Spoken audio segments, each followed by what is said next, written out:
ingeniero. Bueno, listo.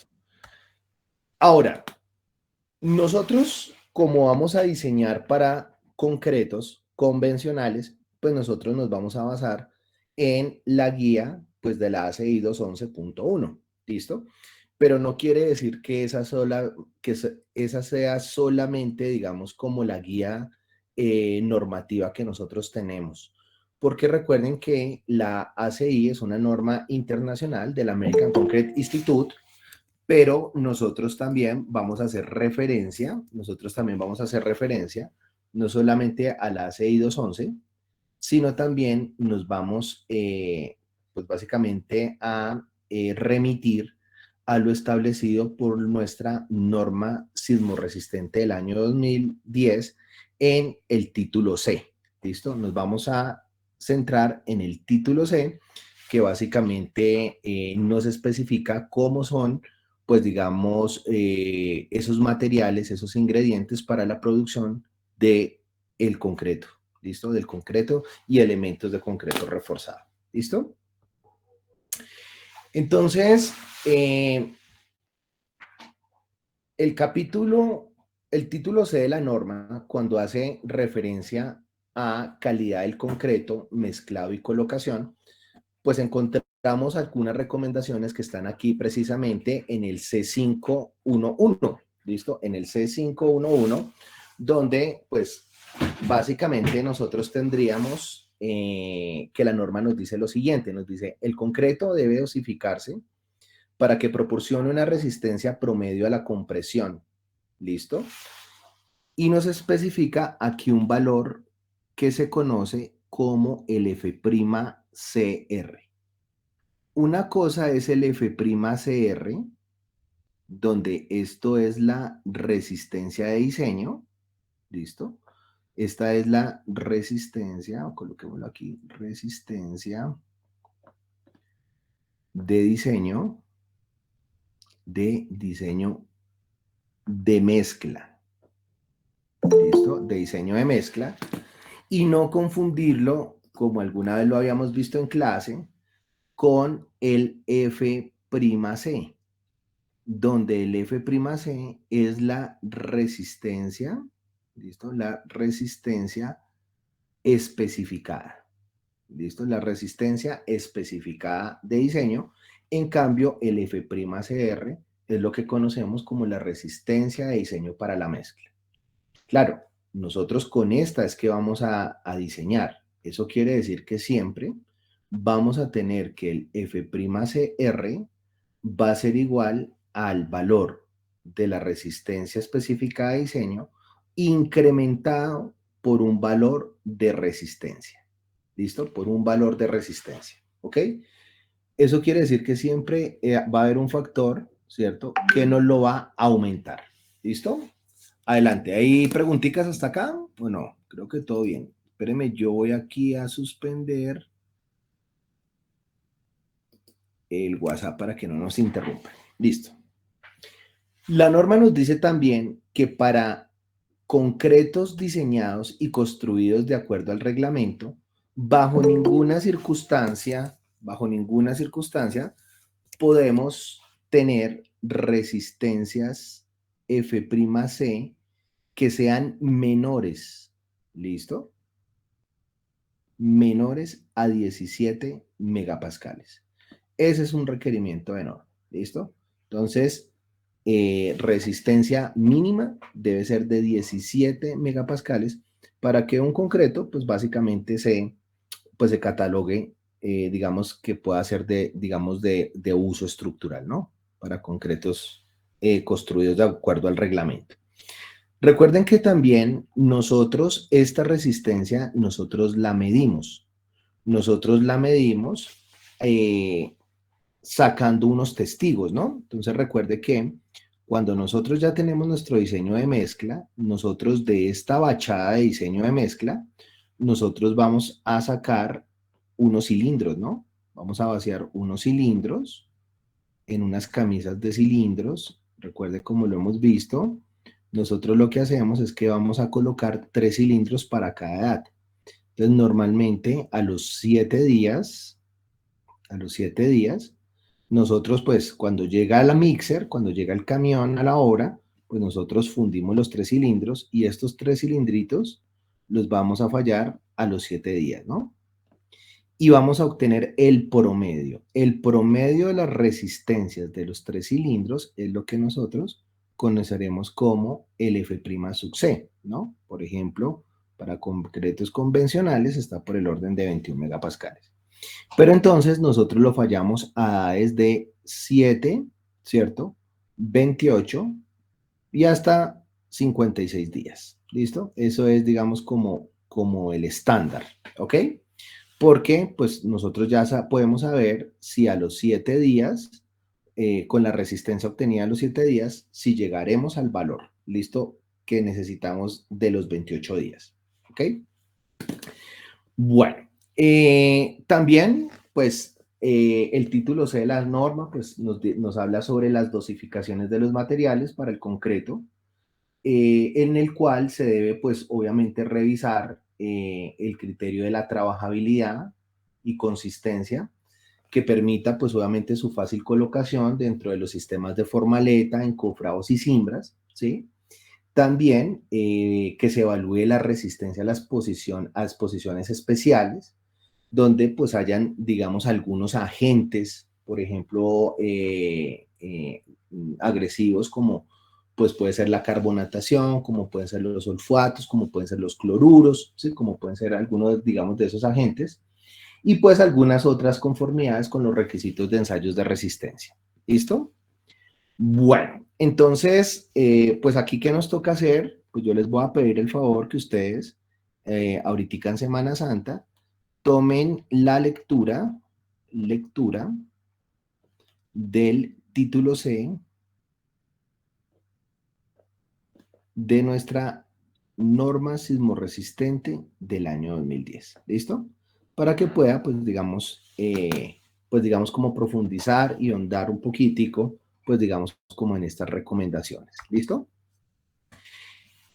Cuando nosotros hablamos de los diseños de mezcla, nosotros pues vamos a definir qué entendemos nosotros por diseño de mezcla, ¿listo? O sea, ¿qué se entiende cuando usted le digan diseñar una mezcla de concreto? Entonces, el proceso de diseño de mezcla se entiende básicamente como una selección óptima de ingredientes, ¿listo? Y sus cantidades para producir 1 metro cúbico de concreto que cumpla con los requisitos exigidos de manejabilidad, es decir, que tenga una consistencia adecuada, ¿listo? Para el proceso constructivo que usted lo va a utilizar. Esto es lo que nosotros vamos a conocer como consistencia, ¿listo? Consistencia o manejabilidad. Básicamente, cuando nosotros evaluamos el flujo, cómo fluye esta mezcla de concreto y cómo es su colocación y cómo es su formación, nosotros estamos hablando de parámetros reológicos, ¿listo? A eso se le conoce como parámetros reológicos.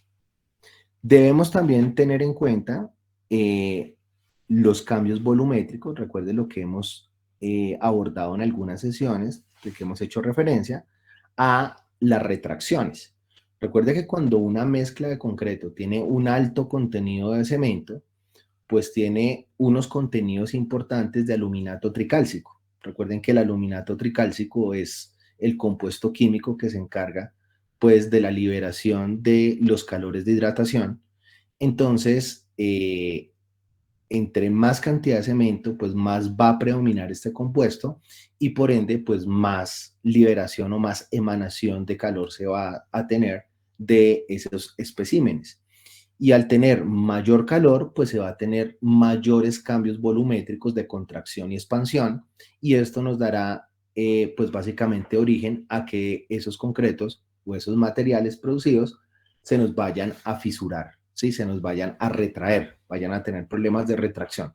Esto es importante controlarlo debido a que, pues, sabemos que cuando un concreto está fisurado, pues hay pérdida de sección, pues obviamente no tiene una buena apariencia, una buena presentación, hay reclamaciones y demás, entonces es un parámetro muy importante a tener en cuenta. Y otro parámetro, también, obviamente, la resistencia, ¿no? La resistencia que va a tener estos especímenes, eh, la resistencia a la compresión, ¿no es cierto? El F' sub C. Y recordemos también que cuando tenemos concretos especificados, pues en ambientes, pues obviamente costeros o unos ambientes especiales de cloruros, sulfatos o carbonatación, o incluso en algunos concretos que vayan a estar expuestos a algunos procesos químicos por algunos procesos que se manejen dentro de las estructuras, por ejemplo, para bodegas o para algunos, por ejemplo, centros de producción, pues debemos tener en cuenta todos los aspectos asociados a la durabilidad. ¿Listo? Eh, Sabemos que esto, pues obviamente nos relaciona íntimamente la cantidad de cemento, ¿no? Porque nosotros sabemos que a mayor cantidad de cemento, pues esto nos va a dar unas características especiales en los materiales cementantes, ¿no? Al principio del curso, cuando estudiamos los materiales cementantes, hablamos que a mayor contenido de cemento, pues vamos a tener matrices cementantes, pues más densas, ¿cierto? De baja porosidad, ¿cierto? Más impermeables, un poco, o sea, manejan, o sea, tratan de ser, o sea, de manejar un aumento de impermeabilidad, ¿cierto?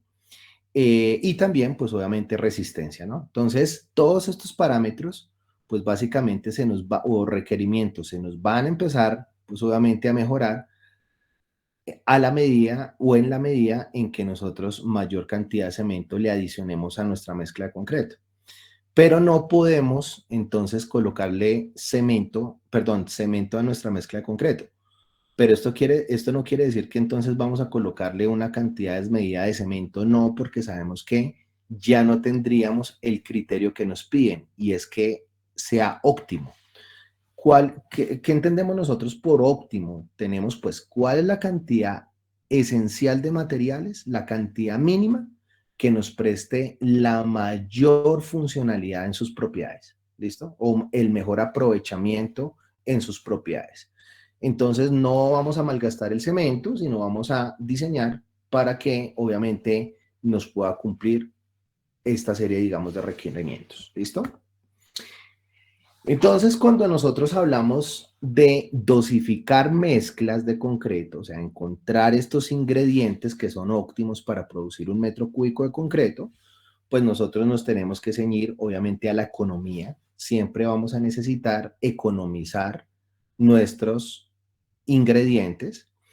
Y el ingrediente de mayor costo, pues sabemos nosotros que siempre está asociado, en la mayoría de casos está asociado al material cementante, al cemento. No solamente porque sea costoso, sino porque recuerden que también el proceso de producción de este material cementante no es ambientalmente muy amigable. Hay demasiadas emisiones de material particulado que contamina atmosféricamente. Entonces, por eso es que tenemos que tener un uso racional y una racionalidad en la demanda de los materiales cementantes por aquello de los hornos rotatorios que usted pues ya estudió en profundidad. ¿Listo? Cuando hablamos de dosificación, también hablamos de buenas propiedades en estado fresco, es decir, buena manejabilidad asociado al proceso constructivo. Eso también lo queremos. Buena dosificación también nos habla o implícitamente tiene relacionada la resistencia especificada, ¿cierto? Para lo cual vamos a utilizar esos concretos, ¿no?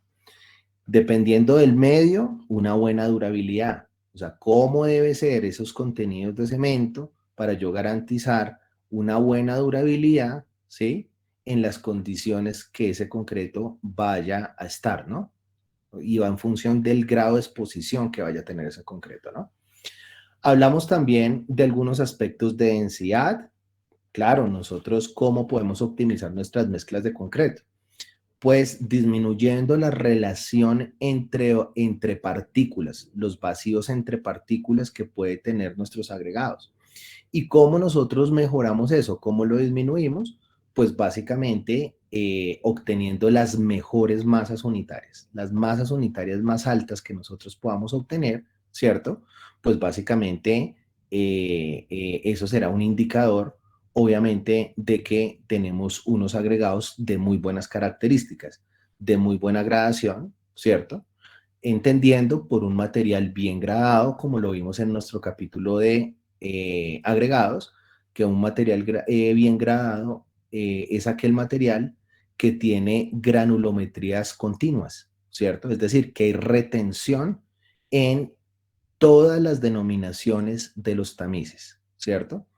Entonces, eso es lo que nosotros buscamos, que haya mucha variación de tamaño con el fin de reducir esa relación de vacíos entre partículas. Porque si nosotros dejamos una relación alta entre partículas, pues básicamente esos espacios obligados van a tener que ser ocupados por material cementante, ¿no? Por pasta de cemento. Y pues obviamente la apariencia, ¿cierto? La terminabilidad que va a tener esos concretos, pues que sean concretos de muy buenas apariencias, de muy buenas terminaciones. Esto es lo que nosotros buscamos cuando diseñamos una mezcla de concreto. ¿Listo? Entonces, normalmente en el campo de, digamos, en el campo de construcción, ¿sí? En el área de la construcción, nosotros normalmente manejamos dos tipos de concretos, ¿sí? O digamos como dos familias de concretos. Los primeros concretos son los que nosotros vamos a denominar como concretos CBC, debido a que esa sigla significa concretos con vibrado convencional. Todo concreto hay que vibrarlo, ¿cierto? Convencional, todo concreto convencional lo debemos vibrar debido a que nosotros sabemos que pues el material, el cemento es un material tixotrópico, ¿cierto? Que disminuye pues obviamente su viscosidad cuando nosotros le inducimos unos esfuerzos de corte, ¿no? ¿Sí? Unos esfuerzos de cizalla, unos esfuerzos de corte. O también, obviamente, cuando hacemos un vibrado, ¿no es cierto? Cuando nosotros lo vibramos, pues le estamos induciendo esos esfuerzos y obviamente lo que hace es que mejora su viscosidad y tenemos mejor flujo, ¿no? Tenemos un mejor flujo. Hay otros, a eso es lo que nosotros los llamaremos concretos con vibrado convencional, ¿cierto? Que hacen parte de los concretos convencionales. Para esos concretos utilizaremos, como se lo dije al inicio de la clase, la metodología de la ACI 211. Pero existe otra familia de concretos que se conocen como concretos de altas prestaciones. En este caso, son concretos autocompactantes. Un concreto de altas prestaciones es un concreto que tiene unas excelentes características de fluidez, de resistencia, de autonivelación, de autoconsolidación, de autocompactación, que no necesita procesos constructivos ni necesita instrumentos de vibrado, sino que ese concreto tiene las características de entrar, ¿cierto? De cuando se hace el vaciado, de pasar por todas esas obstrucciones que tiene, digamos, el acero de refuerzo, y de pasar por esas separaciones del acero de refuerzo y obviamente autoconsolidarse, ¿sí? O sea, compactarse y obviamente dar una buena terminación, ¿sí? Estos concretos pues nacieron de la necesidad de cumplir exigencias, ¿sí? Y requerimientos en obras, sobre todo para proyectos que nosotros vemos que en la actualidad pues son proyectos, por ejemplo, digamos, de mucha exigencia, donde hay que colocar concretos a edificios de demasiada altura, donde el problema de bombeos, de bombear esos concretos, de que esos concretos lleguen allá con unas buenas, digamos, en las mejores condiciones, pues se vuelve un reto, ¿no? Entonces ahí lo que hay que hacer, pues obviamente es recurrir a la tecnología del concreto y pues especificar unos concretos, pues que puedan tener esas características de flujo, ¿listo? Aquí nosotros vemos cómo sería, digamos, las proporciones cuando estamos hablando de un concreto de vibrado convencional Básicamente, estos serían algunas proporciones en volumen. Adelante, adelante. Ah, perdóname. Ahí. ¿Me escuchan? ¿Están conmigo, muchachos? ¿El audio está bien? Sí, señor. Sí. Bueno, muchas gracias. Entonces, básicamente, cuando nosotros estamos hablando, profe. gracias, cuando nosotros estamos hablando de concretos de vibrado convencional, estas son algunas, digamos, algunas proporciones en volumen absoluto que nosotros, pues, básicamente podríamos obtener de ese tipo de concretos. Es decir, digamos, un volumen absoluto de básicamente el material cementante de un 10%, un contenido de agua de un 18%, proporción en volumen, esto es para un metro cúbico, ¿sí? Una cantidad aproximada de aire atrapado. De aire atrapado, eh, a ver, cuando nosotros estamos fundiendo una mezcla, usted se dará cuenta que siempre va a quedar aire atrapado dentro de ese espécimen, ¿sí? Asociado al agregado, a los tamaños que va a tener ese agregado, ¿sí? Eso es inevitable. Eso es lo que nosotros vamos a conocer siempre como aire, contenido de aire atrapado de manera natural, ¿sí? Hay en algunos casos en que se especifican concretos con algunos inclusores de aire. Algunos inclusores de aire debido a que en algunas exposiciones donde el concreto está sometido a cambios térmicos, digamos, abruptos, ¿sí? O muy fuertes, digamos, sobre todo pasa en sitios donde hay estaciones y donde está siempre, digamos, en exposición de humedad, pues ese hielo y deshielo de esos concretos, pues básicamente se puede mitigar con contenido, con algún porcentaje especial de contenido de aire. ¿Listo? Nosotros como estamos en pues, una zona ecuatorial, pues básicamente nuestra temperatura promedio, ¿cierto? Más o menos trata de ser muy parecida en todos los meses del año, trata de ser muy parecida en los meses del año. Entonces aquí no vamos a tener ese problema. Nosotros, nuestros concretos, difícilmente los especificaremos para ese tipo de condiciones de alta humedad, de hielo y deshielo, ¿no? Pero si fuera el caso, pues tendríamos que recurrir, pues obviamente, a unos contenidos, a unos inclusores de aire que me garanticen, pues obviamente, un porcentaje requerido. ¿Listo? Otro es el volumen aproximado que debe tener, digamos, el agregado fino, la arena, que está entre un 25%, y el agregado grueso de un 45%. ¿Listo? Esto sería, pues, lo referente, obviamente, a concretos de vibrado convencional. ¿Listo? Cuando hablamos de concretos autocompactantes o, digamos, de especificaciones especiales o de altas prestaciones, pues básicamente nosotros vemos que aquí hay un contenido, o sea, son muy parecidos, mire, el tipo, la cantidad de cemento, ¿cierto? Trata de ser muy parecido, la cantidad de agua también, pero aquí aparece un contenido de otro adición, por ejemplo, aquí se le adiciona un contenido de polvos, ¿sí? Que puede ser como material, digamos, llenante, ¿sí? Para espesar esos concretos, o también algunas otras fuentes de materiales en polvo, ¿sí? Que nos proporcione de cierta manera reacción puzolánica, es decir, que los materiales también puedan cementar, que puedan crear nucleaciones y también aportar, digamos, a la constitución de la matriz cementante, ¿sí? Eso quiere decir que los concretos autocompactantes tienen unos contenidos altos de volumen absoluto de polvos. Es decir, el cemento más otras fuentes cementantes, pueden ser cenizas, pueden ser escorias, pueden ser, digamos, algunas otras adiciones, básicamente nos generan un aumento de ese contenido de polvos, que puede estar para un de concreto autocompactante por el orden de 450 kilogramos para producir un metro cúbico. ¿Listo? Puede estar aproximadamente por ese orden. ¿Listo? Bueno, ¿qué otras cositas les puedo comentar? Cuando nosotros estamos hablando de garantizar la movilidad de una mezcla de concreto, pues usted entenderá que la movilidad de un concreto está relacionada con la cantidad de pasta de cemento que ese concreto tenga.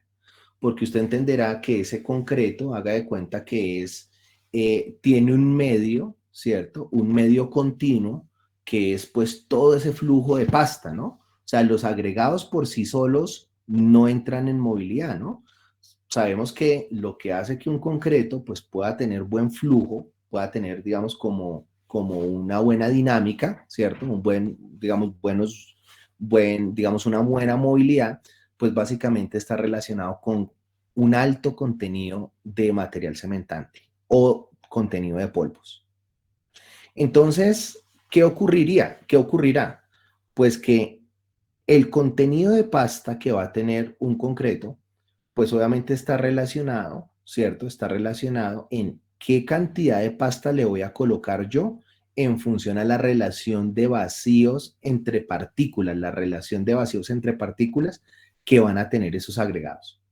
Si nosotros vemos, como en este caso 1, que aquí vemos que las bolitas, las esferas acá representan la presencia de agregado y vemos que acá lo que hay entre agregado y agregado es la pasta, pues aquí veríamos que esto estamos haciendo referencia a un concreto que es un concreto muy gravilludo, ¿sí? ¿Por qué?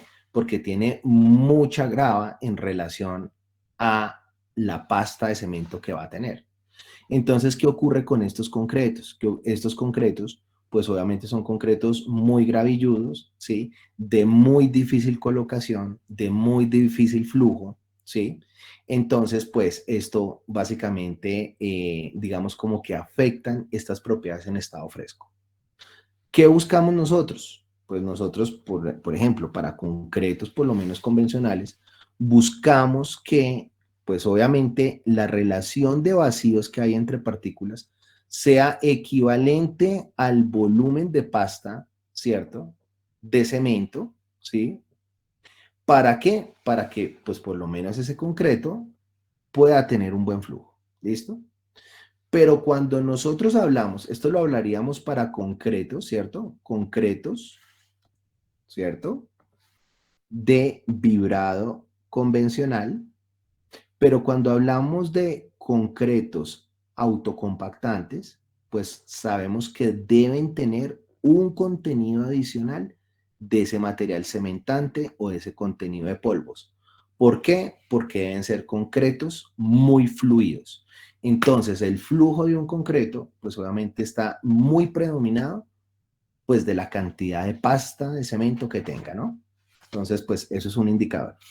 Pues eso que lleva, pues eso lleva a una conclusión, pues, o más que obvia, y es que los concretos autocompactantes o concretos que son de altas prestaciones o con especificaciones especiales, pues obviamente van a ser concretos pues más costosos, ¿no? Por aquello de esos contenidos tan altos que necesitan tener. ¿Listo?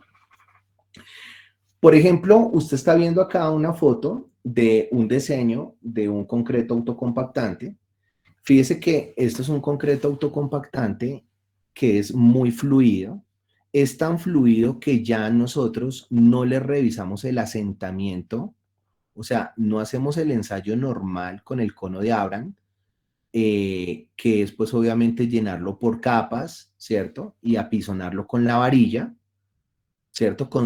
Consolidarlo con la varilla y luego retirar el molde y mirar cuánto fue lo que se me asentó, como la diferencia entre los dos, sino que estos concretos son tan fluidos que ya ellos no van a quedar, digamos, con estas características, sino que ellos van a entrar es en un flujo. Ellos van a entrar, obviamente, es en un flujo, y acá lo que nosotros medimos no es el asentamiento, sino lo que se conoce como el revenimiento. ¿Listo? Los concretos, por ejemplo, de altas prestaciones son concretos que, obviamente, por ser tan fluidos, nosotros lo que hacemos es que le medimos estos diámetros. Le medimos los diámetros, ¿cierto? Sacamos unos diámetros muy parecidos como cuando nosotros hicimos el ensayo de porcentaje de fluidez, por ejemplo, eh, para los morteros. ¿Se acuerdan que pues, lo que hacíamos era que variábamos la relación agua-cemento para los morteros y hacíamos el ensayo, ¿no? Y mirábamos pues cómo era ese flujo, cómo era esa expansión, ¿no? Con respecto a un diámetro inicial del molde. Entonces, eso era un indicador, pues obviamente de una característica en estado fresco, ¿no? De flujo de ese mortero. Así nosotros lo hacemos en los concretos cuando son autocompactantes, ¿listo? Cuando son convencionales, pues, como ya les había comentado, lo hacemos es con el cono de Abra. Ya se los mostraré más en detalle. Esto que usted está viendo acá es un anillo que se conoce como el anillo japonés. Anillo japonés. Este anillo japonés, básicamente, pues aquí lo estamos viendo en una proyección superior, pero es básicamente un diámetro de acero donde tiene, haga de cuenta por acá, unas varillitas, ¿sí? Aquí no las vemos porque las varillas están por debajo, ¿sí? Tienen así unas varillas, ¿sí? Entonces, esas varillas, pues lo que van a hacer es que van a tratar digamos, como de semejar la separación que pueden tener dos elementos de acero. Entonces, ¿qué pasa? Lo que hacemos es que colocamos el cono de Abraham de manera invertido y acá vaciamos el concreto, ¿cierto? El concreto autocompactante. Obviamente, este cono de Abraham va a estar acá metido entre el anillo japonés y luego lo que hacemos es que retiramos el cono de Abraham y ¿qué va a pasar? Pues que el concreto va a fluir por debajo del molde y él ¿qué va a hacer? Él va a tratar de pasar a través de estos dos, de las separaciones de estas varillas. ¿Listo? Él va a tratar de pasar. A esto es lo que se le conoce como una habilidad de paso, que debe ser muy, muy bien evaluada para estos concretos autocompactantes. Adelante. Tiene una pregunta Sí, señor. con respecto al tipo de arena, ¿cuál es mejor para usar en estos tipos de concretos? Bueno, nosotros habíamos hablado, listo, cuando nosotros hablamos, por ejemplo, de concretos, cuando nosotros hablamos de agregado, hablamos que pues hay unas fuentes, ¿no? Que podemos nosotros trabajar, por ejemplo, con arena de peña, con arena de río, pero normalmente los concretos se trabajan con arena de río, ¿listo? Esa es, digamos, como la arena característica por aquello de su textura, su forma, ¿sí? Ayuda bastante, ¿sí? A las especificaciones de estos concretos, ¿ok? Ahora, una de las cositas que yo quería dejarles el día de hoy es lo siguiente, y es que cuando nosotros vemos las metodologías de diseño que nos proporciona la ACI, nosotros debemos entender también algo muy particular, y es que,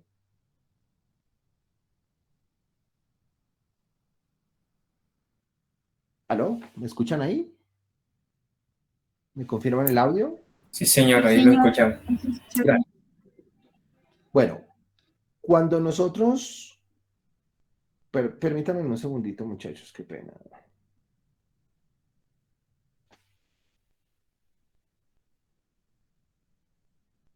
Regálame un segundito, qué pena con ustedes.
Listo. Qué pena con ustedes, muchachos. Bueno, entonces estábamos acá en que, bueno, cuando nosotros, por ejemplo, especificamos, o sea, hacemos diseños de mezclas de concreto, nosotros debemos seguir una metodología o seguir unos pasos. Pero nosotros lo que hacemos cuando seguimos esa metodología es básicamente que obtenemos unas proporciones que son teóricas. Después de obtener esas proporciones teóricas, nosotros tenemos que ir al laboratorio y hacer la fundición de esa mezcla, ¿no? Tenemos que realizar la mezcla y pues obviamente evaluar esas propiedades en estado fresco y esas propiedades en estado endurecido y de resistencia, ¿listo? Así es como nosotros, pues básicamente es el proceso, obviamente el proceso de diseño, ¿no? No solamente es obtener unas especificaciones, ¿cierto? No solamente es obtener unas cantidades teóricas, sino ir al laboratorio y mirar si requieren algún ajuste, ¿listo? Eso es lo que nosotros conoceremos como calibración de mezclas, ¿listo? Entonces, por eso les coloqué que el diseño de mezclas proporcionan una primera aproximación a las proporciones de los ingredientes, pero es necesario hacer un ajuste de calibración de mezcla haciéndola de manera real en el laboratorio. ¿Listo? Bueno, entonces, estas son pues las metodologías que pues básicamente haremos referencia a la ACI 211, que es el método de diseño para concretos hidráulicos normales de peso normal. Utilizaremos el método gráfico, que es el método Fuller-Thomson. Veremos algo del método de la ACI 211.2, método de diseño de concretos hidráulicos de peso liviano. Y pues obviamente haremos también alguna alusión, alguna referencia a el método de diseño para concretos autocompactantes que corresponde a la ACI 237, pero realmente esa metodología de diseño no la abordaremos en este curso, porque pues hace parte, digamos, de un curso avanzado de diseño de mezclas de concreto, ¿sí? Que por lo general pues se ven es en los posgrados, ¿listo? Entonces nosotros pues lo que nos ocupa en este curso pues obviamente es revisar las metodologías para concretos convencionales, ¿listo? ¿Qué es lo que vamos a hacer? Entonces, esto que está viendo usted a continuación es lo que nosotros conocemos como el primer ensayo para evaluar la consistencia que tiene ese concreto. Lo que está viendo su merced aquí a continuación es lo que se conoce como el cono de Abrams. El cono de Abrams básicamente pues tiene esta forma, esta es la geometría, tiene una base de 200 milímetros, tiene dos diámetros, es un cono truncado, en la base tiene 200 milímetros, en la parte superior tiene 100 milímetros y en la altura tiene 300 milímetros. ¿Listo? Entonces, lo que nosotros hacemos es que cuando llega nuestro concreto en la mixer, ¿cierto? Llega a la obra, pues nosotros lo primero que vamos a hacer es medir lo que conocemos como el asentamiento, o también lo llamamos el slump. Es encontrar la diferencia que hay entre la parte superior del cono, la altura del cono, los 300 milímetros, y la altura máxima en la cual quedó mi espécimen después de que retiré, pues obviamente el cono. A esto es lo que nosotros lo vamos a llamar el slump, ¿listo? Y este slump, por lo general, pues se mide en pulgadas, ¿listo? En pulgadas, ¿sí? Hacemos referencia a el slump, al asentamiento. Esta es la varilla, pues, que nosotros, con lo cual debemos trabajar, porque, pues, cuando llega el concreto, pues nosotros lo que hacemos es que trae acá estas orejitas, es para que, pues, una persona se pare acá coloca los pies, se introduce el concreto y con esta varilla apisonadora, pues, le proporciona una capa y le proporciona una serie de golpes. Luego llena otra capa y otros golpes y luego llena la parte superior y le proporciona otros golpes y retira el cono. ¿Listo? Entonces, ¿qué tanto se asiente? Es un indicador del asentamiento y de la consistencia que va a tener ese concreto. ¿Listo? Así lo hacemos para concretos convencionales. recuerde, cuando son concretos de altas prestaciones, lo hacemos de esta manera, ¿no? Ya no medimos cuánto se asentó, sino medimos es el revenimiento o leemos los diámetros que va a tener, pues básicamente esa mezcla de concreto, ¿no? Sacamos unos promedios de diámetros. Entonces, cuando nosotros ya vamos a diseñar una mezcla de concreto, usted debe tener en cuenta las siguientes consideraciones. Lo primero es que usted debe conocer con alteración, usted debe conocer pues obviamente de manera premeditada, debe conocer las características físicas de los agregados con los cuales usted va a producir ese concreto. Es decir, uno no puede hacer un diseño de mezcla si antes no ha hecho caracterización de los agregados. O sea, es decir, para usted poder diseñar la mezcla, usted va a tener que tener una información de los agregados o de los ingredientes. ¿Qué información necesita? Usted necesita conocer básicamente lo que conoceremos como pues las granulometrías, o sea, hacer el procedimiento de la NTC 77, tener en cuenta pues todo lo establecido en la NTC 174, cuáles son los requerimientos, cómo deben ser esos agregados para producción de concreto. Debemos también conocer pesos específicos y absorción de los agregados. Es importante conocerlo. No podemos hacer el diseño de mezcla si no los conocemos. Tenemos que también haber realizado el ensayo de masas unitarias, haber realizado también caracterización en el material cementante, es decir, conocer el peso específico del material cementante, hacer el ensayito en el frasco de Le Chatelier, y también no solamente del cemento, sino de los materiales cementantes, ¿no? Por ejemplo, si usted va a hacer un concreto donde va a tener pues alguna adición especial, bien sea de ceniza volante, ¿sí? Entonces pues tiene que caracterizar no solo el cemento, sino también la ceniza, ¿listo? Toda la fuente de materiales cementantes, ¿listo? Y finalmente, usted lo que hace es que, conociendo estas características de agregados, va a encontrar la combinación óptima de los agregados. ¿Qué es encontrar la combinación óptima? Saber qué porcentaje de arena y qué porcentaje de grava debo yo colocar para obtener la mejor combinación de agregados. ¿Listo? ¿Cuál es la que más me conviene? Pues obviamente para tener la menor relación de vacíos entre partículas y poder tener la optimización de nuestra mezcla de concreto. ¿Listo? Bueno. Es importante recordar lo siguiente. Recordar esta terminología que la estudiamos en nuestro capítulo de agregados. O sea, usted debe tener muy claro qué se entiende por un tamaño máximo de agregado. Recuerde que el tamaño máximo de agregado es la abertura del tamiz que permite que pase el 100% de la muestra. Bueno, pero el tamaño máximo, aquí me faltó un... Ah, no, aquí está, miren. Entonces, el tamaño máximo es la abertura del menor tamiz. Ojo con esto, ¿no? Del menor tamiz que permite que pase el 100% del material. Tamaño máximo nominal del agregado, pues recuerden que lo definimos cuando vimos granulometría.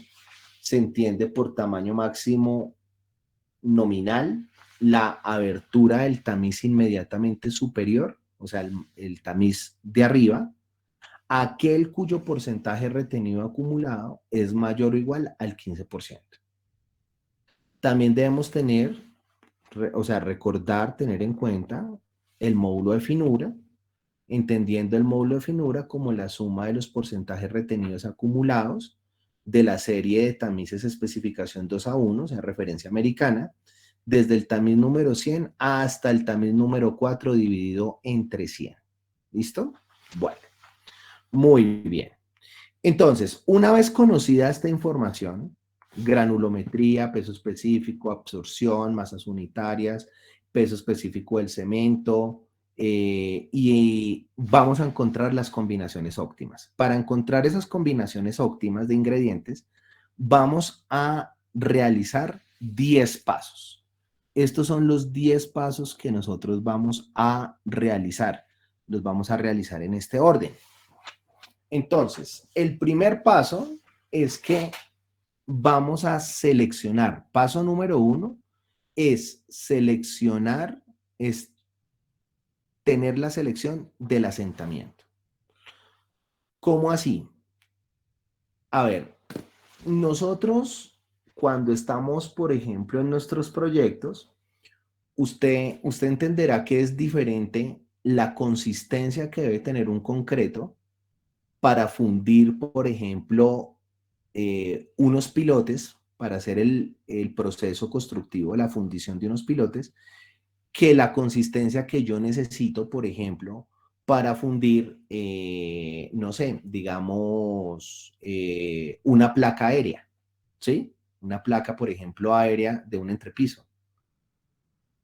A pesar de que el concreto tenga la misma resistencia, necesitamos que tenga diferentes consistencias porque en algunos procesos constructivos vamos a necesitar mezclas más fluidas y en otras mezclas más plásticas o en otras unas mezclas un poco más secas. ¿Sí es claro? Entonces, ¿qué debemos hacer nosotros? Debemos es, en función del proceso constructivo, mirar cuál es la consistencia requerida o la consistencia sugerida para poder realizar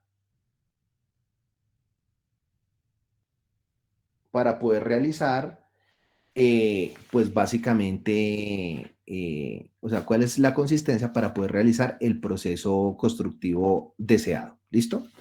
Entonces, aquí lo que vamos a hacer es revisar una tabla. Aquí vamos a revisar la tabla correspondiente de proceso constructivo versus consistencia. ¿Listo? Consistencia del concreto. Una vez que hemos determinado el asentamiento, ¿listo? Hemos determinado cuál es el asentamiento en pulgadas, entonces pasamos al paso número 2. Entonces aquí, por ejemplo, miramos en tabla, ¿qué consistencia se necesita que debe tener un concreto para fundir un muro de contención? Si me dice, por ejemplo, necesita que tenga 4 pulgadas, entonces especificamos asentamiento 4 pulgadas. ¿Listo? Esto hay que leer. Paso número 1, hay que consultar tabla. ¿Listo? Paso número 2. Una vez consultado el asentamiento, vamos a realizar una selección del tamaño máximo del agregado. La selección del tamaño máximo del agregado es realmente hacer una verificación. ¿Qué buscamos nosotros? Garantizar que cuando el acero de refuerzo esté colocado, ¿cierto? Digamos, acá está el acero de refuerzo, nuestro agregado pueda pasar el tamaño máximo del agregado, el diámetro. Recuerde que el tamaño máximo hace referencia al diámetro más grande de partícula que tiene el agregado. Entonces aquí lo que vamos a garantizar es que no vaya a haber obstrucción entre el tamaño de la partícula y la separación del acero de refuerzo que tenemos. ¿Listo? O sea que siempre la separación efectiva entre el acero de refuerzo, pues sea el adecuado para que nuestro tamaño más grande pueda pasar. ¿Listo? Entonces aquí, ¿qué hacemos? Pues vamos a hacer un chequeo. ¿Listo? Hacemos aquí chequeo. Paso número 3. Determinamos lo que conoceremos como estimación del contenido de aire. Entonces, aquí yo le quiero hacer una claridad. Cuando nosotros estamos hablando de mezclas de concreto, a las cuales se les ha proporcionado inclusión de aire mediante un aditivo o mediante un cemento especial, entonces estaríamos hablando de mezclas de concreto que van a tener aire incluido. Cuando nosotros hablamos de aire incluido, es el aire incluido mediante un aditivo. ¿Listo? Eso debe quedar claro. Porque también nosotros podemos tener concretos al cual le quedó aire incluido, pero de manera natural. Esos concretos son concretos sin aire incluido, porque no se les está incluyendo el aire mediante un incorporador de aire, ¿listo? Entonces aquí vamos a hacer la estimación de contenido de aire, ¿listo? Paso número 3.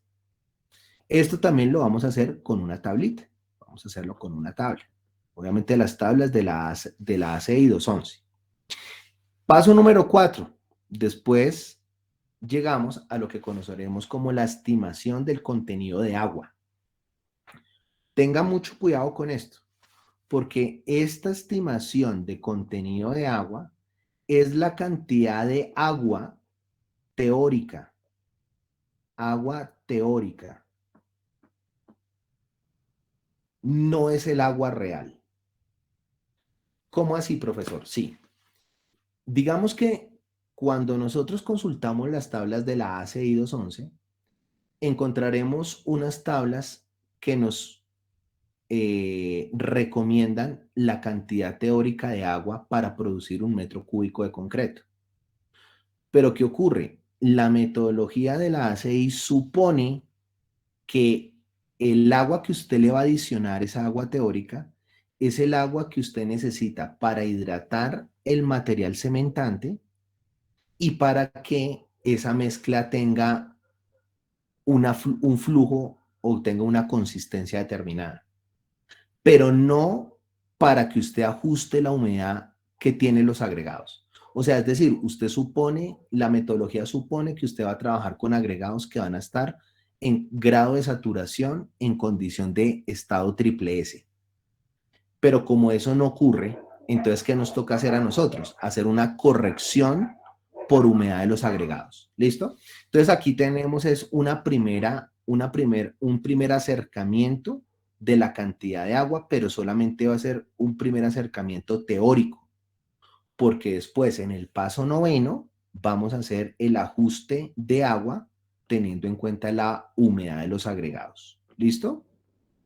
Bueno, cuando hemos determinado el estimativo de contenido de agua de mezcla, agua teórica, pasamos al paso número 5, que es determinar la resistencia de diseño. Recuerde, determinar la resistencia de diseño es determinar el F'CR. ¿Listo? No confundirlo con el F'C, que es la resistencia especificada. Esta es la de diseño de mezcla. ¿Listo? Bueno.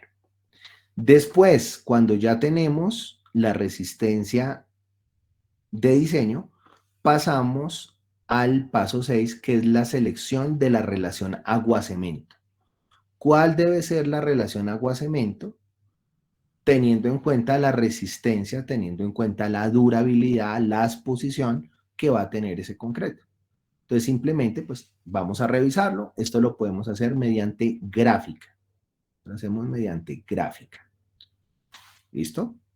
Una vez determinada la relación agua-cemento que debe tener ese concreto, vamos a pasar al paso número 7, que hace referencia al contenido de cemento.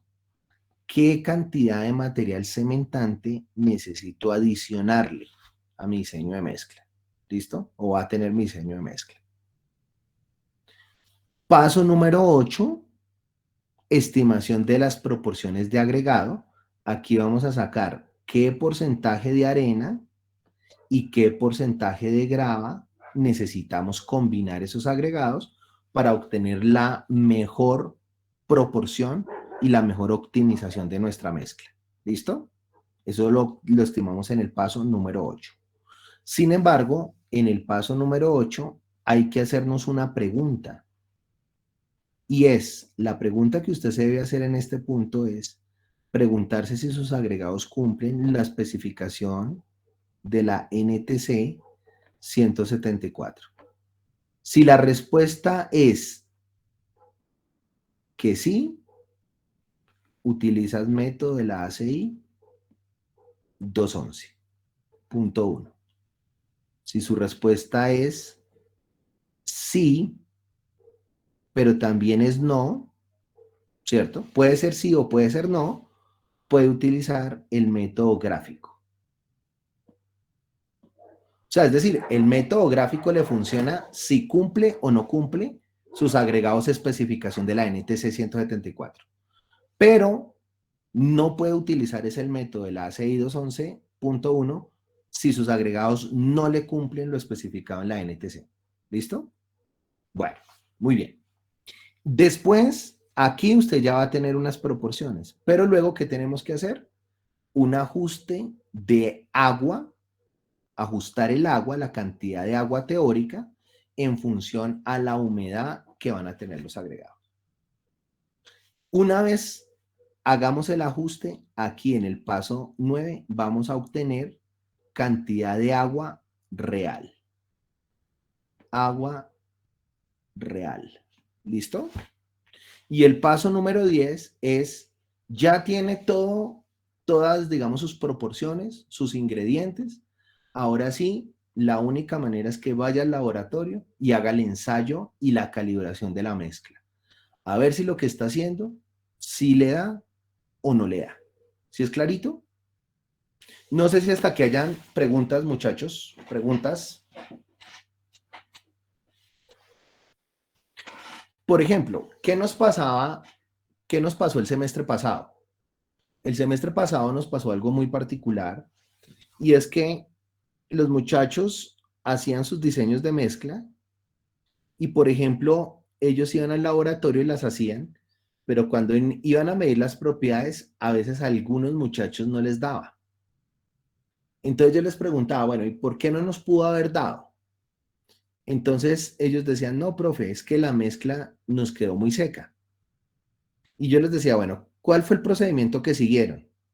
Y ellos dijeron, bueno, nosotros cogimos los ingredientes que obtuvimos del diseño de mezcla y los pesamos. Aquí tuvimos la arena, aquí tuvimos el cemento, aquí tuvimos la arena, cemento, agua y por acá la grava.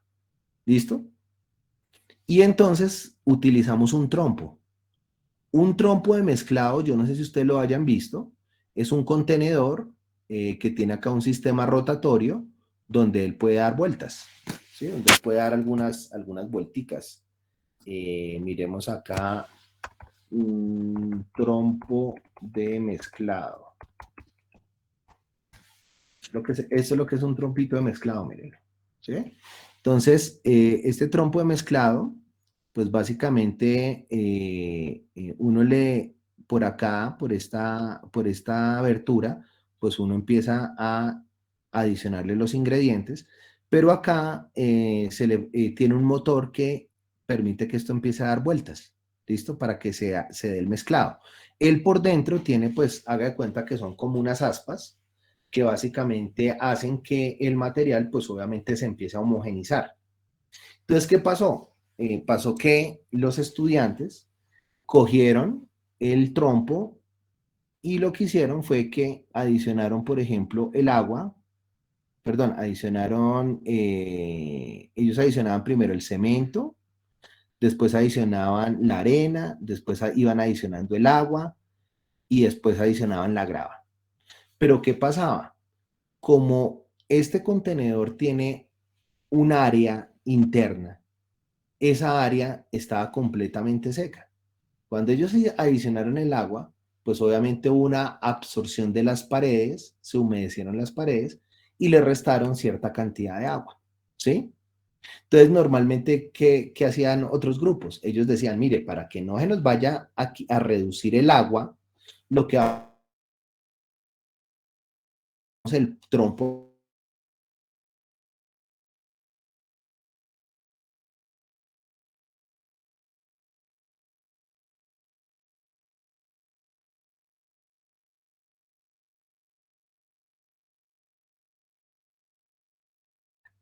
¿Sí?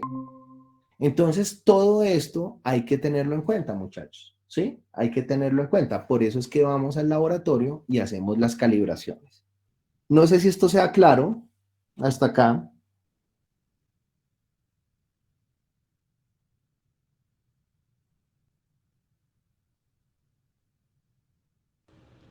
Sí, profe, todo está claro. Bueno, listo. Sí, sí, señor. Bueno, perfecto. Listo. Entonces, selección del asentamiento. Vamos a trabajar con esta tabla. Se conoce como la tabla de la ACI 211, donde básicamente lo que usted tiene es acá lo siguiente. Esta columna es la de la consistencia. ¿Qué consistencia debe tener su mezcla? ¿Cuál es el asentamiento en milímetros que debe tener su mezcla? ¿Sí? ¿Cuál es el slum que debe tener? ¿Cuál es el asentamiento sugerido en función al tipo de construcción que usted va a realizar? Por ejemplo, si usted va, usted va a fundir unos pavimentos. Si va a fundir pavimentos, pues obviamente usted va a la tabla, acá dice pavimentos, entonces hay una recomendación, que el asentamiento esté entre 35 y 50. ¿Cuánto colocaría uno? Pues yo me iría con un término medio, ¿no? Por ahí unos 40 de asentamiento, 40 milímetros. O sea, es decir, debe tener una consistencia semiplástica. ¿Sí es claro? ¿Qué más nos recomienda? Bueno, si va a fundir estos pavimentos, colocación con máquinas operadas manual, ¿sí? Con máquinas o algunas operaciones manuales, ¿sí? Y se admite, pues básicamente, selección simple de refuerzo con vibrado. Entonces, estos deben ser los requerimientos que usted debe tener en el momento de hacer su proceso constructivo. Si es pavimento, asentamiento, consistencia, cómo hacer la colocación, puede hacerlo con máquina o mediante uso manual y básicamente utilizando algún sistema, digamos, de vibrado, como puede ser algunas reglas vibratorias o algunos vibradores. ¿Listo? Entonces, ¿qué debe hacer de acá su merced? Simplemente seleccionar asentamiento. Entonces, usted dice aquí, por ejemplo, asentamiento 40 milímetros. Punto. En función de lo que usted le digan que tiene que fundir o lo que usted vaya a fundir. ¿Listo? Ahí está. Entonces, acá está, pues obviamente lo que nos entrega la ACI, pues nos dice, pues básicamente cuál es el slum o el asentamiento más alto. Esto es como el rango. Acá nos dice, por ejemplo, para fundaciones, ¿cierto? Muros de fundación, básicamente que esté entre el rango de 75 a 25 milímetros de slum, ¿cierto? Podemos irnos con un punto medio, ¿sí? Acá, por ejemplo, nos habla sobre algunos caisson, ¿sí? Algunas subestructuras, ¿cierto? También por acá nos habla de vigas, ¿cierto? Algunos muros reforzados. Acá, por ejemplo, algunas columnas, algunos pavimentos, algunas masas, algunos concretos masivos. Entonces, ¿qué tenemos que hacer? Pues ir a la tabla y determinar el asentamiento. Con esta información que yo le estoy colocando aquí a continuación. Es que su merced lo va a estimar. ¿Listo? Paso número 2. Diseño, revisión del tamaño máximo del agregado. ¿Listo? Entonces aquí simplemente vamos a revisar si el agregado sí nos va a pasar por la obstrucción que va a tener el acero de refuerzo. ¿Listo? Entonces vamos a utilizar la tabla 11.4. Entonces, ¿cómo utilizamos la tabla 11.4? Vamos a imaginarnos que tenemos que fundir un muro de contención que va a tener las siguientes dimensiones.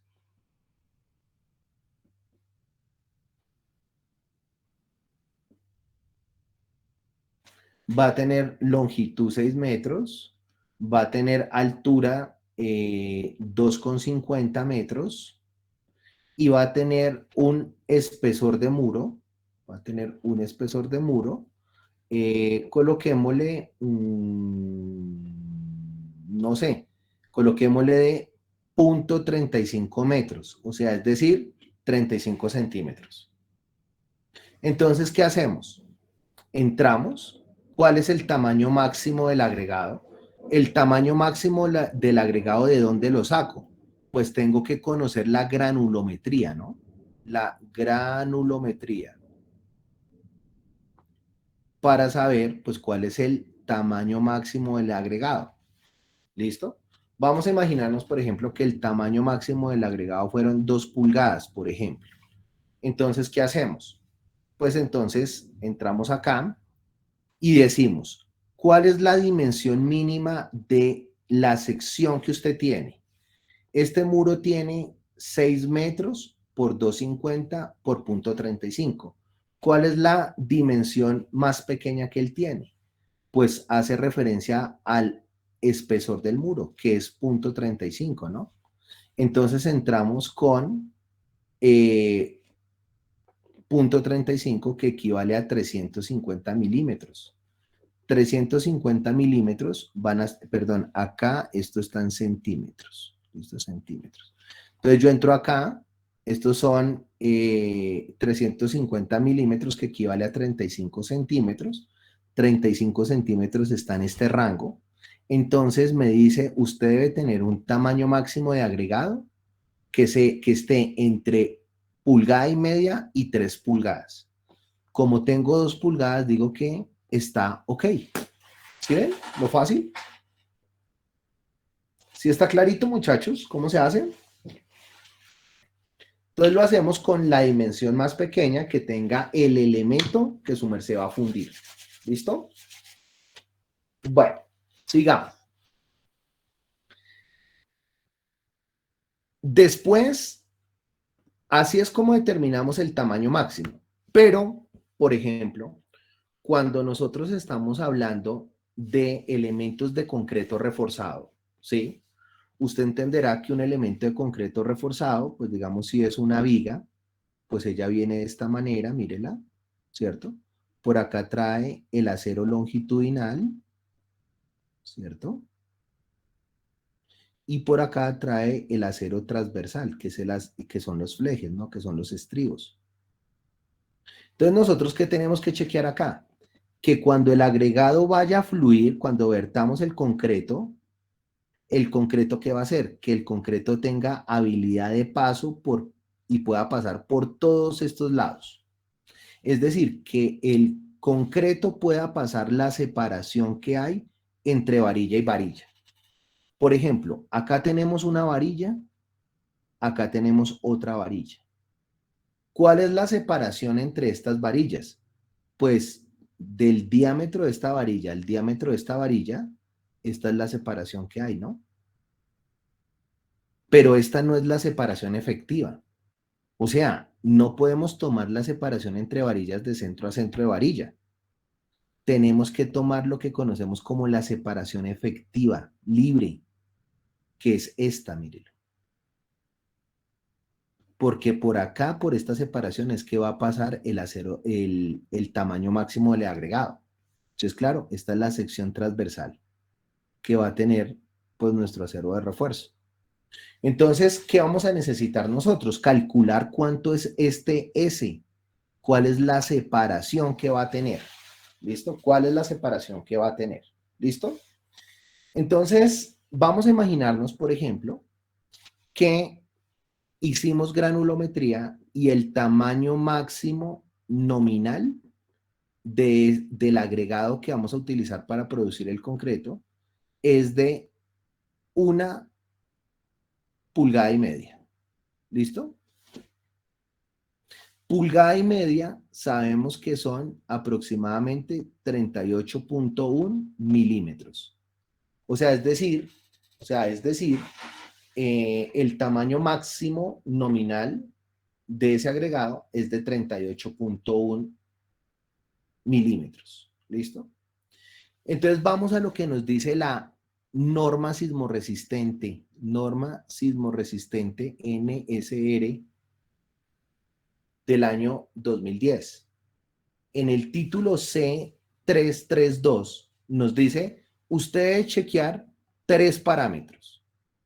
Debe chequear el tamaño máximo nominal del agregado, el cual no debe ser superior a lo siguiente, y debe chequearlo con 3 rangos.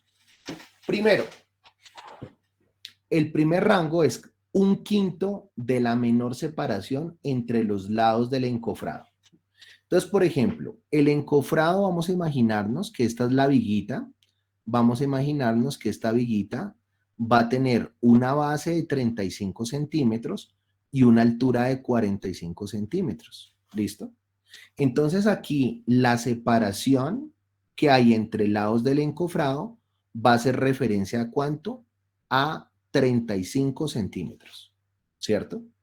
Entonces voy a chequear este primero. O sea, el tamaño máximo nominal del agregado, ¿cierto? No debe ser superior, o sea, tiene que ser menor. Tiene que ser menor. ¿Listo? Entonces vamos a mirar. ¿Cuánto es 1/5 de 35? Pues entonces chequeamos acá. 1/5 de 35 es 7 centímetros. Eso quiere decir que el tamaño máximo del agregado grueso no debe ser superior, ¿listo? A 1/5 de estos. ¿Cuánto nos da? Nos da 38,1, ¿cierto? 38,1 es menor a 70 milímetros. Entonces, estamos bien por este parámetro. Estamos ok. ¿Listo? Pero nos dice ahora, chequee el segundo parámetro. El segundo parámetro es que el agregado, ¿listo? El tamaño máximo nominal del agregado, ¿sí? No debe ser mayor a 1/3 de la altura de la losa. Entonces, digamos que esto es una viga aérea y aquí tenemos un espesor de losa, mírenlo. El espesor de losa, digamos que son 12 centímetros. Entonces, miramos, 12 centímetros equivale a 120 milímetros. Entonces, miramos cuánto es 1/3 de 120. Es 40. ¿Sí lo ven? ¿Sí lo ven? Entonces, el tamaño máximo nominal no es mayor a 40. O sea, chequeamos y por este criterio también está bien. ¿Listo? Pero ahora vamos a pasar al C. Entonces, en el C, ¿qué nos dice? Nos dice, ojo, porque ahora el espaciamiento, o sea, el tamaño máximo nominal no debe ser superior a 3/4 del espaciamiento libre entre las barras o alambres individuales del refuerzo, paquetes de barras, tendones individuales, paquetes de tendones o ductos. Entonces, dame cuidado cómo lo vamos a sacar acá. Vamos a imaginarnos, por ejemplo, que aquí tenemos la sección transversal, ¿cierto? Y vamos a imaginarnos que tenemos acá 1, 2, 3, 4, que tenemos 4 varillas número 7 que son referencia a 7/8 de pulgada. ¿Listo? Entonces, ¿qué vamos a hacer? Vamos a mirar cuál es la separación S. La separación S, ¿cierto? Esta separación que nosotros vamos a tener, la separación S, pongámosla acá, ¿a qué va a ser igual? Va a ser igual al ancho de la viga, que son 350 milímetros, y le voy a restar. ¿Qué le voy a restar? Le voy a restar una vez el recubrimiento, 2 veces el recubrimiento del concreto. Entonces vamos a restarle 2 veces el recubrimiento. Imaginémonos un recubrimiento de 4 centímetros, por ejemplo. O sea, es decir, de 40 milímetros. O sea, a estos 35 le quito este pedacito y este pedacito.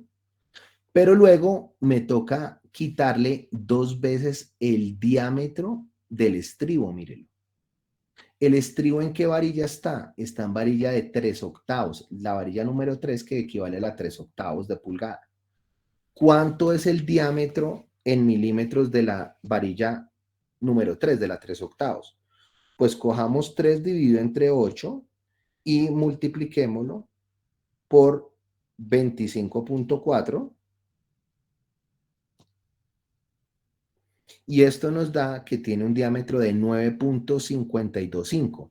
O sea, es decir, le resto 2 veces 9.53 milímetros. ¿Sí lo ven acá? Entonces ya estamos acá. Y ahora le vamos a restar 4 veces el diámetro de la varilla número 4.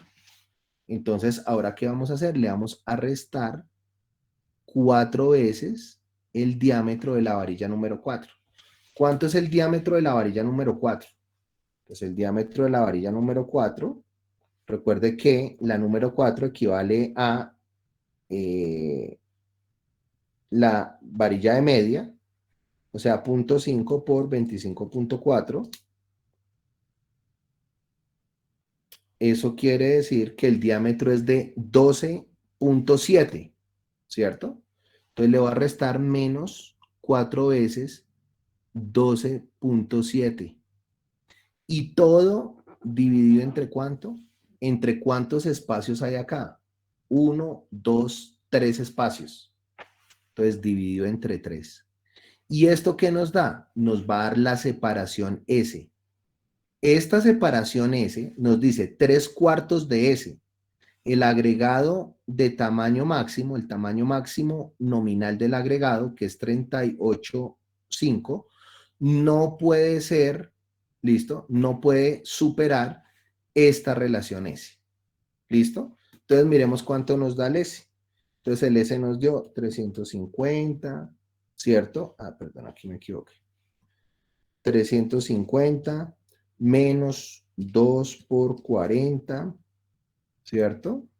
Menos 2 por 9.53, menos 4 por 12.7, igual, dividido entre 3, igual. Esto nos da 66, este S, este valor S, nos da de 66.7 milímetros. Quiere decir, el tamaño máximo nominal del agregado es 38, es menor que este de acá. O sea que chequeamos y también está ok. ¿Listo? Esto es revisar el tamaño máximo y el tamaño máximo nominal según lo indicado por la norma sismorresistente del año 2010.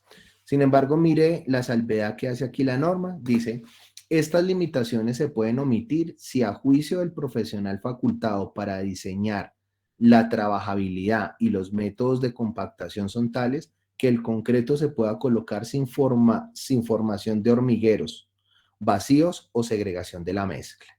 ¿Listo? No sé si esto quede claro, muchachos.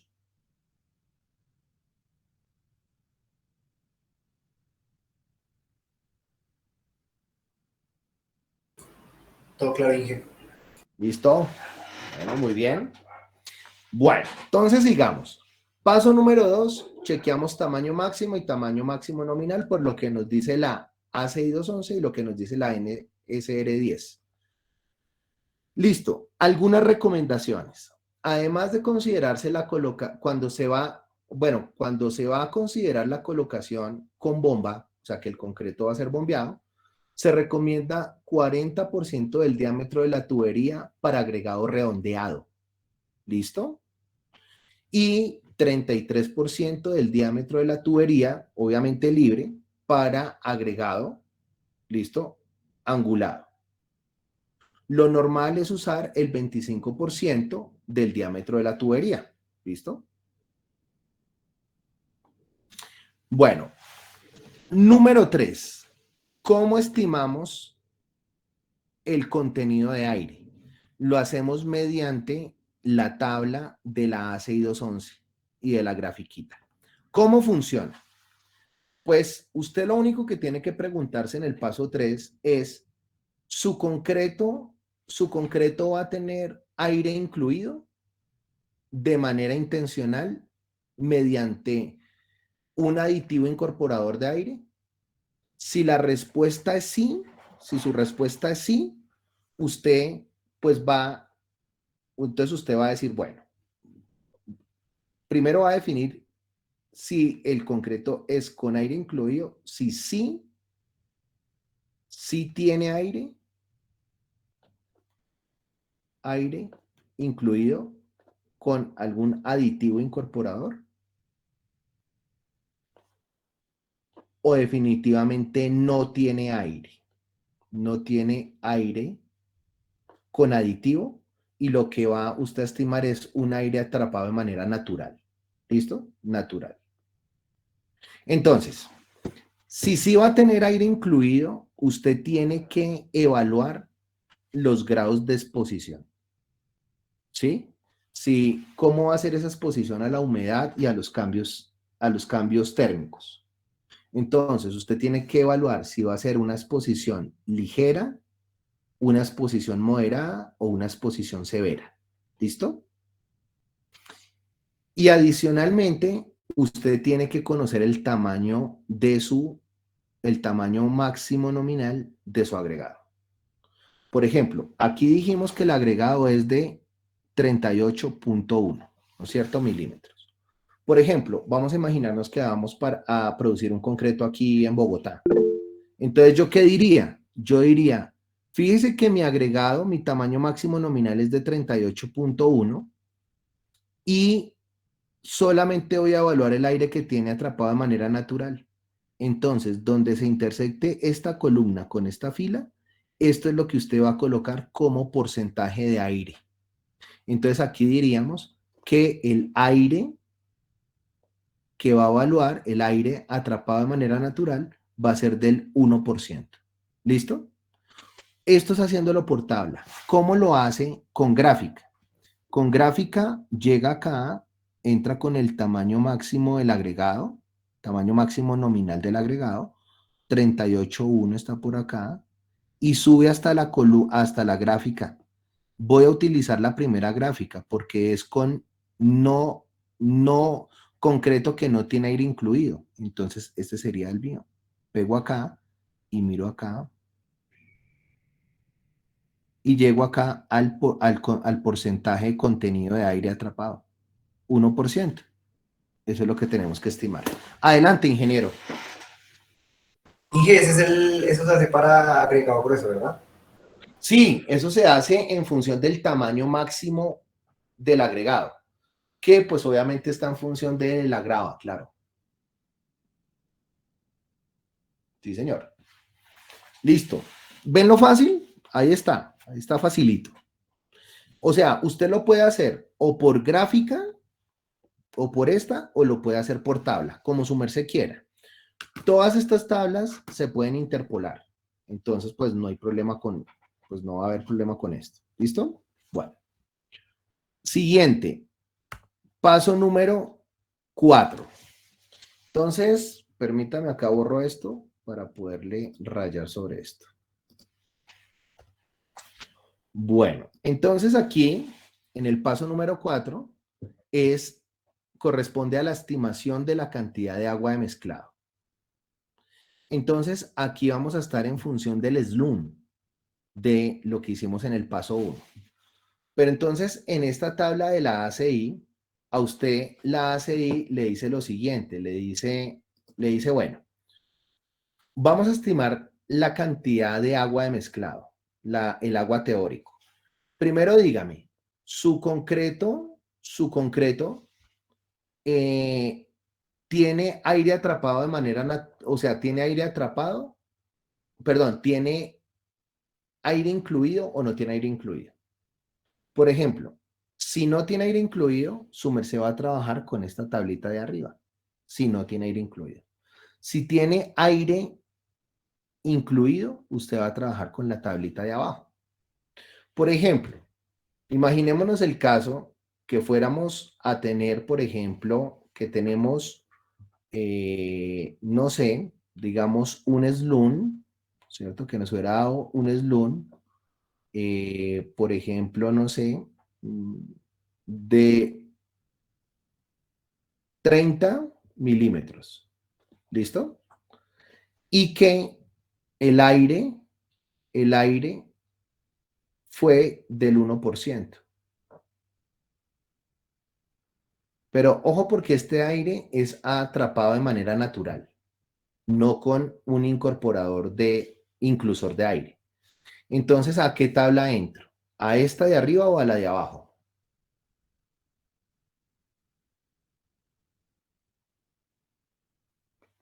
Entraríamos a la de arriba, ¿no? Entraríamos acá. ¿Por qué razón?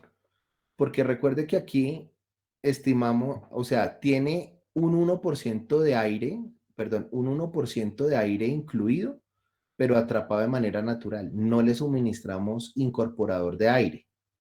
Entonces, eso quiere decir que es como si no tomáramos en cuenta, o sea, el concreto no va a tener aire incluido. ¿Listo? Y el eslune, ¿en cuánto está? En 30 milímetros. Entonces, entramos a esta primera tablita y entonces miramos en función de quién. Entonces, del tamaño máximo nominal. El tamaño máximo nominal está acá, míralo. Entonces, tendríamos que utilizar exactamente una cantidad de agua. La cantidad de agua teórica, cantidad de agua, sería igual a 166 kilogramos, o sea, litros de agua, por cada metro cúbico de concreto que voy a producir. ¿Listo? Miren lo fácil.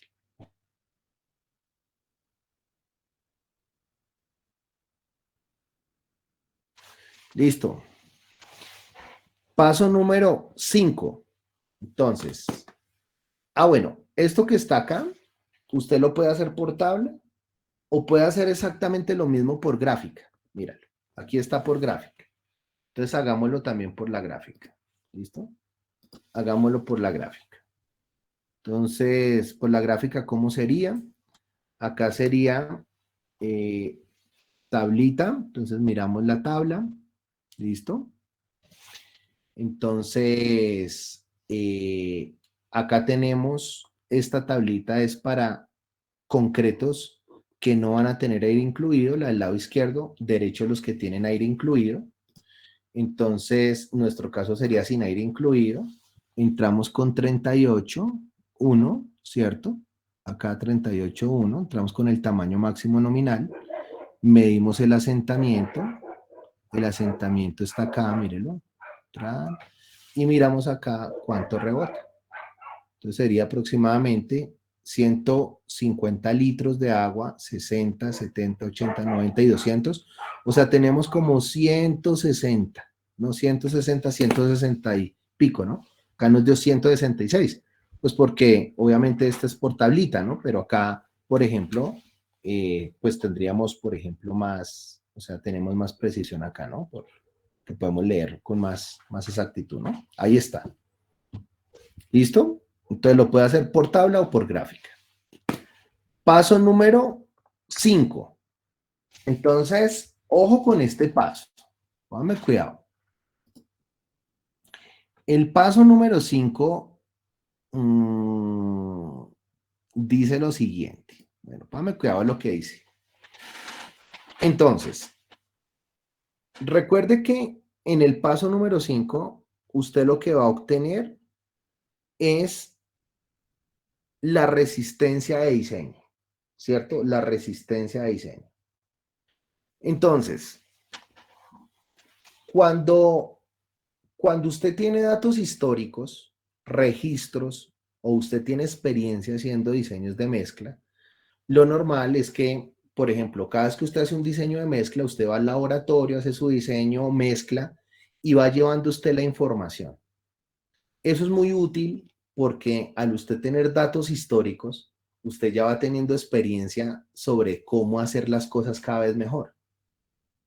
Entonces, esos datos de esas repeticiones, usted va a tener unos datos históricos y entonces, ¿qué hacemos nosotros los ingenieros cuando tenemos muchos datos?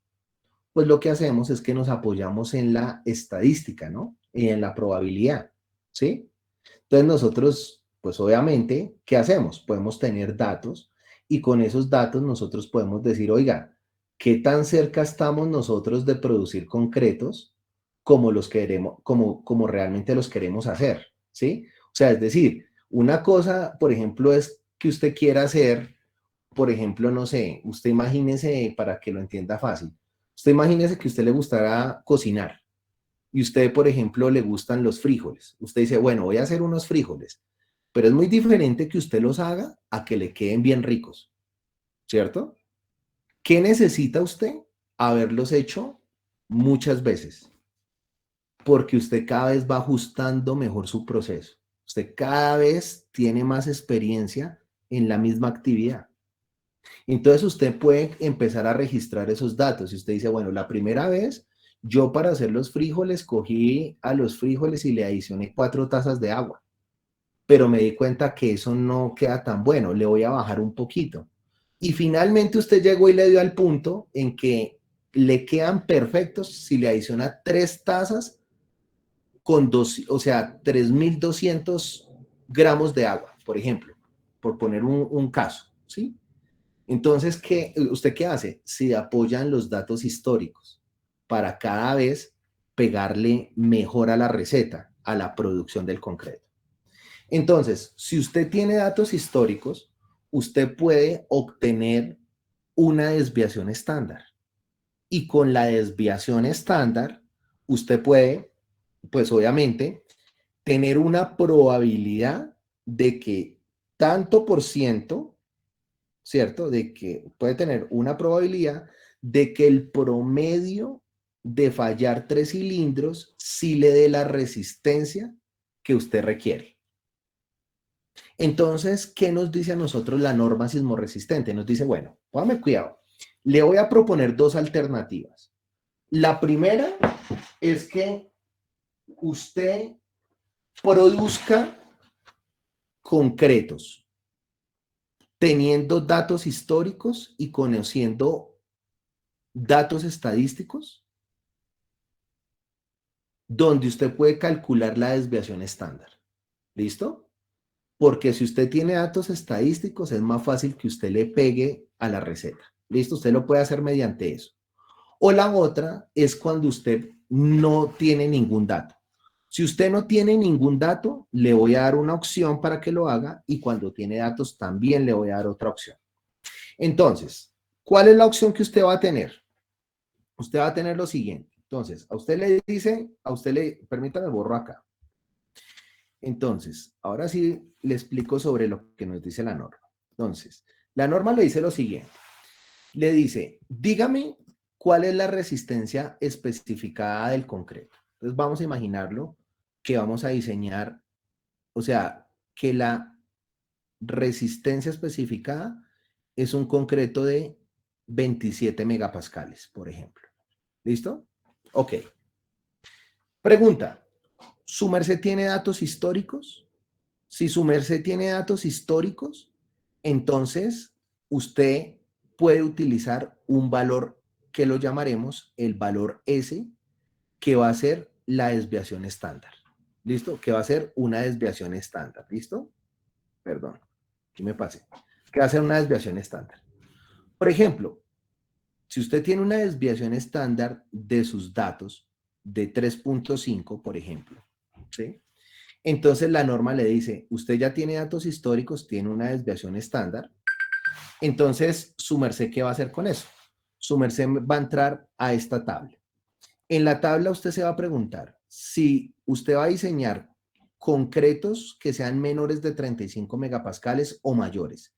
Fíjese que para este caso serían concretos menores de 35 megapascales. Entonces su merced va a trabajar con estas 2 ecuaciones. ¿Listo? Que son exactamente estas 2 ecuaciones que están acá, mírelas. Estas 2 ecuaciones que están acá. Entonces, su merced, solamente acá, donde está el valor S, reemplaza el valor de la desviación estándar, que es 3.5. Aquí coloca el 3.5. Y acá usted va a colocar cuál es la resistencia especificada en megapascales. Por ejemplo, aquí sería 27 y acá también sería 27.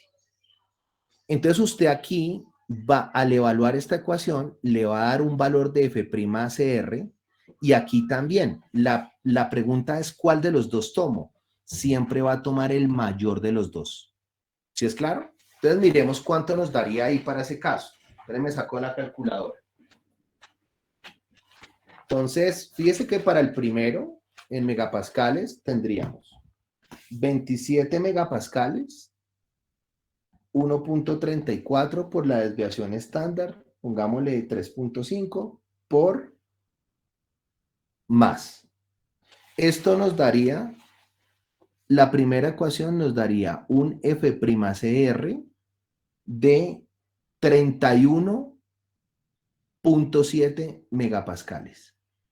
Es decir, bueno, aquí tenemos uno. Miremos el segundo. Entonces, 27 por 2.33 por la desviación de 3.5, ¿cierto? Y acá 3.5 menos, más, aquí la embarré. 27, 2.33 por 3.5 y acá 3.5 menos, y acá tengo otro valor que nos dio F'Cr de 31.6 megapascales. ¿Cuál de los dos tomo? Tomo el mayor. Este es el que yo tengo. ¿Listo? Tomo este que es el más grande. Eso quiere decir que mi F'Cr va a ser de 31.1 megapascales. Eso quiere decir lo siguiente. Quiere decir que si usted quiere producir concretos de 27 megapascales, tiene que diseñar para 31.7. Para que cuando falle 3 cilindros, el promedio de los 3 le caigan 27 megapascales. ¿Sí es claro?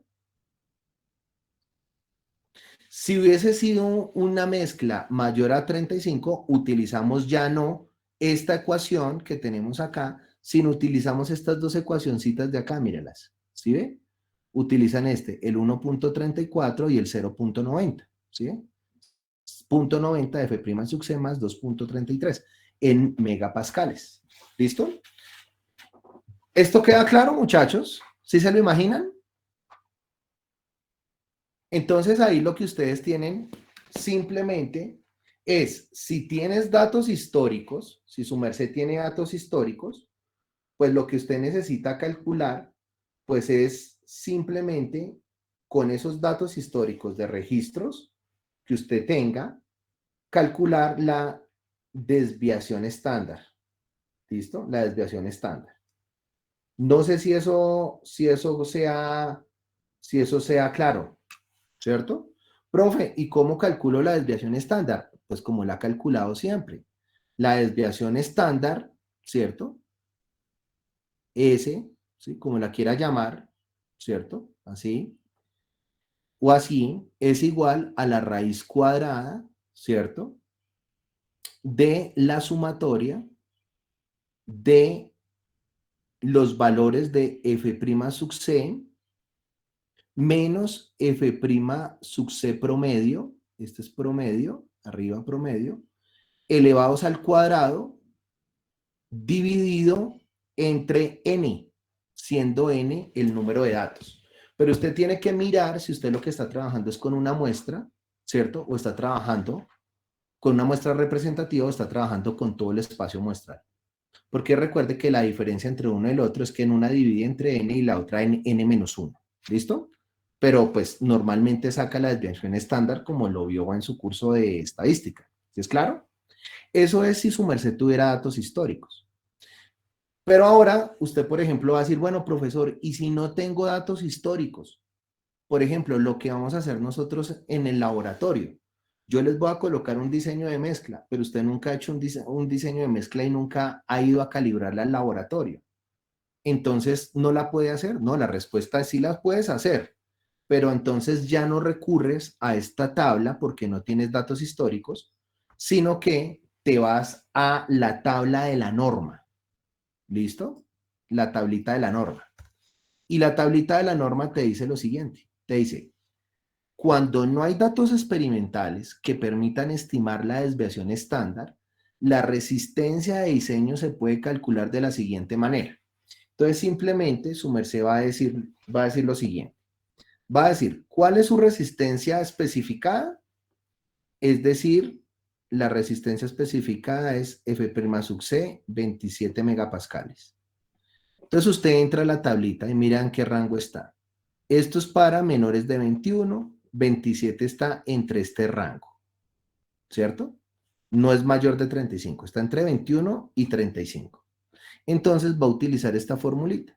Es decir, el F'C va a ser igual, CR va a ser igual a los 27 megapascales sumado 8.3 megapascales.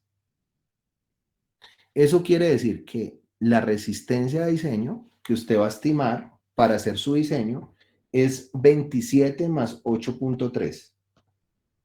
Perdón, 27 más 8.3.